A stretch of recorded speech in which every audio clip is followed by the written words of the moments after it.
আপনারা যারা বিভিন্ন পেশায় কাতারে আসছেন বা কাতারে আসতে চাচ্ছেন, আপনারা যারা অলরেডি কাতারে আছেন বর্তমানে, ধরেন আপনারা আসার সময় বিভিন্ন পেশায় আসছেন, যে আপনারা এখানে আসি এখন আপনারা লাইসেন্স নেওয়ার আগ্রহ হয়েছে, আপনি লাইসেন্স নেবেন।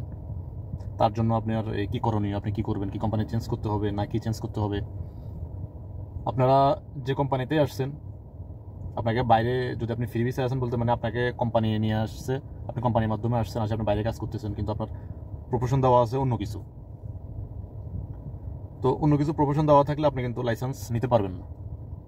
আপনি আগে আপনি কোম্পানির সাথে কথা বলে আপনার প্রফেশন চেঞ্জ করতে হবে, মানে পেশা চেঞ্জ করতে হবে। আপনি যেহেতু লাইসেন্স নেবেন, কোম্পানি আপনাকে চেঞ্জ করে দিবে, বা 100 টাকা নাকি আপনার 150 টাকা লাগে কাতার রিয়াল। আপনার শুধু পেশাটা চেঞ্জ করে দিবে, আপনার ভিসা জায়গায় থাকবে, কোম্পানি জায়গায় থাকবে, মানে যে কোম্পানি থাকবেন। শুধু আপনার ড্রাইভিং লাইসেন্সের জন্য শুধু আপনি পেশাটা, যদি অন্য কোনো পেশা থাকে সেটা চেঞ্জ করে আপনার ড্রাইভিং পেশা দিতে হবে। আর যদি এখানে লাইসেন্স নিতে চান, যদি আপনার এই ড্রাইভিং জানা থাকে বা আপনি দেশে গাড়ি চালাইছেন বা আপনার অভিজ্ঞতা আছে, আপনি জানেন, তাহলে আপনি লাইসেন্স নেন। কেন এই কথা বলছি, যে স্কুলে যে ট্রেনিংটা দেওয়া হয় সেটার জন্য যথেষ্ট না, মানে সেটা যথেষ্ট না আপনার জন্য। যারা নতুন ড্রাইভিং জানেন না, তারা লাইসেন্স নেওয়ার আগ্রহ করতেছেন কাতারে আসি, কিন্তু আপনি দেশে শিখেন নাই, গাড়ি চালান নাই, তাহলে আপনার জন্য অনেক টাফ হয়ে যাবে, অনেক প্রবলেম হয়ে যাবে আপনার জন্য। আর এখানে যদি কেউ পরিচিত থাকে, তাহলে আপনি এই স্কুলে আপনি ভর্তি হন, তার পাশাপাশি আপনার এখানে যেহেতু পরিচিত আছে, আপনি এখানে গাড়ি টাড়ি চালিয়ে আপনার ভয়ভীতি বা একটু যদি শিখে নেন, তাহলে আপনার জন্য বেটার অপশন।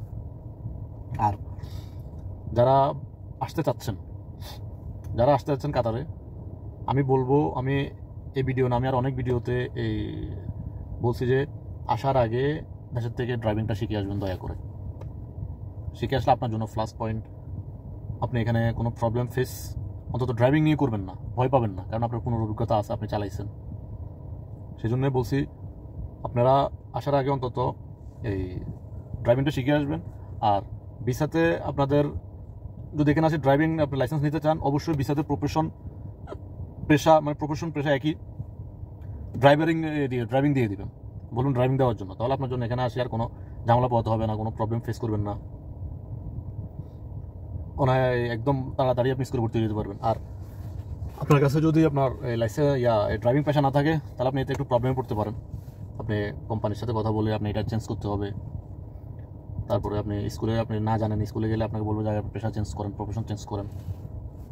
তো সেজন্য যারা আসার আগ্রহ আছে বা আসবেন, তারা এই বিষয়গুলো ফলো করবেন। আর আমি আরেকটা কথা বলি, বাংলাদেশের লাইসেন্সের কোনো দরকার নাই, কোনো প্রয়োজন নাই। কাতার আসতে গেলে লাইসেন্সের কোনো প্রয়োজন পড়ে না। কাতার আসতে গেলে লাইসেন্সের কোনো প্রয়োজন নেই, বাংলাদেশের লাইসেন্সের কোনো দাম নাই। তো আপনারা আসার আগে অবশ্যই এই বিষয়গুলো ফলো করবেন, এই বিষয়গুলো জেনে আসবেন। আর আপনি লাইসেন্স নেওয়ার পর আপনি কিন্তু খুব তাড়াতাড়ি কাজ পেয়ে যাবেন না। কাতারে প্রবলেমটা অনেক বড়ই, বর্তমানে কাজ নাই বাইরে, নতুন লাইসেন্সদারিরা তো আরও সমস্যা, আরও কাজ পাবেন না, অনেক প্রবলেম।